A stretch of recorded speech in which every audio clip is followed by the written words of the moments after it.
Have you ever met someone who apologizes before talking to a stranger, or have you done it yourself? Let's say you need to ask someone a question, a completely normal, harmless question. We're not talking about asking for a kidney. We're talking about maybe the time or directions. They are just standing there, doing nothing, practically radiating availability. And yet somehow, just somehow, before a single word of your actual question escapes your mouth, you hear yourself say, "Sorry, hi, sorry. Can I just ask you something quickly? Sorry." 3 sorries. For asking the time. You have now apologized more in 5 seconds than most people do after backing into someone's car. Not for stepping on their foot, accidentally setting their hair on fire, or any of the things an apology was actually invented for. If this is you, first of all, you are in extremely good company. This is one of the most common social habits on the planet. Entire nations are built on this. The British have turned it into a competitive sport. And second of all, what is actually happening underneath that little reflex is far more interesting than it looks. Here are a few things worth knowing about the people who pre-apologize before they have even done anything wrong. That little sorry is not actually an apology. It is a peace offering. You are about to enter someone's personal space, uninvited, like a pop-up ad in human form. And somewhere deep in the very ancient, very dramatic part of your brain that registers as a mild social risk. What if they're busy? What if they find this annoying? What if I become the slightly irritating stranger who ruined their otherwise perfectly peaceful afternoon? What if they tell their friends about me later?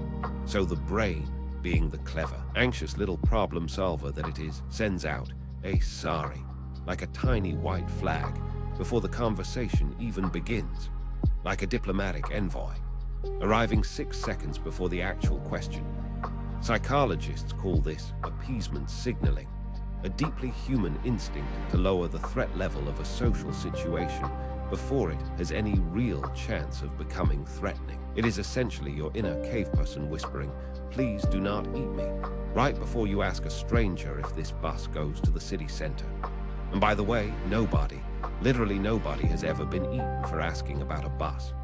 But your nervous system sees the situation as basically a coin flip between helpful directions and immediate death. In small doses, this is actually a sign of social awareness. You understand that your approach carries a small cost for the other person, and you're trying to soften that cost up front. That is genuinely considerate. Gold star. Well done.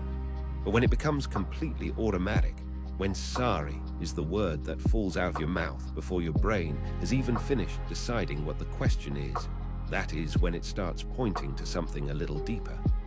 For a lot of people, it is really about a quiet, deeply held belief that their needs are an inconvenience, because the sorry in the moment feels like nothing, pure reflex, like a social hiccup you didn't choose and barely notice. You don't walk away from a bus stop thinking, "Wow, I should really unpack the psychological roots of what just happened back there." But for many people, underneath that reflex is something they have been carrying for a very, very long time. The belief that asking for things is a burden, that needing something from another person is by default an imposition on them.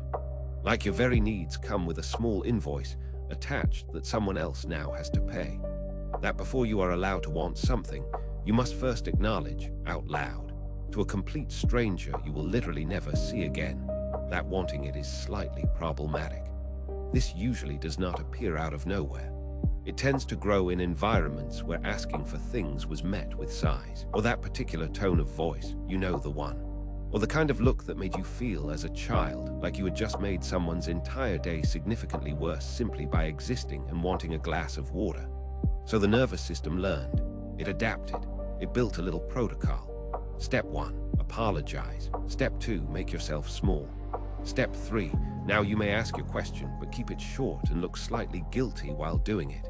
And now, decades later, you are out here, a fully grown adult with a job and a tax file number, apologizing to a stranger at a bus stop for the sheer audacity of wanting to know if the number 14 still runs on Sundays. The number 14 bus did not ask for an apology. The stranger did not ask for an apology. Nobody in this scenario needed an apology. And yet, there it was, right on schedule, like clockwork. Here is the part most people never consider. That automatic sorry is quietly shaping how people receive you before they even know your name. When you lead with an apology, you are not just being polite. You are setting the emotional frame of the entire interaction before it begins. You're basically handing someone a little instruction manual that says, "Hi, please perceive me as someone who shouldn't really be here." You are telling the other person, before they have formed a single thought about you, that this conversation is an inconvenience, that your presence requires an excuse, that you have already decided on their behalf that they probably did not want to be approached, which is very considerate of you, but also you just made that up. You have no idea what they wanted. They were staring at a pigeon. Walk up calm and direct. "Hey, quick question, does this bus go downtown?" And you are just a normal person asking a normal question. Easy. Done.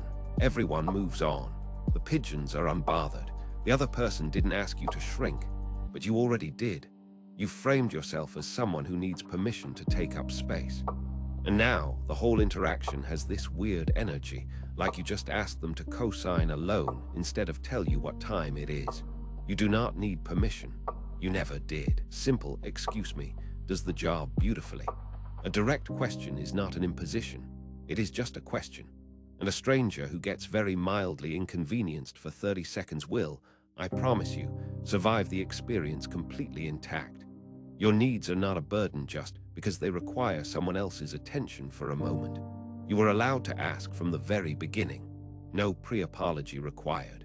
Now go ask someone the time without saying sorry first. I believe in you. You probably won't even get eaten.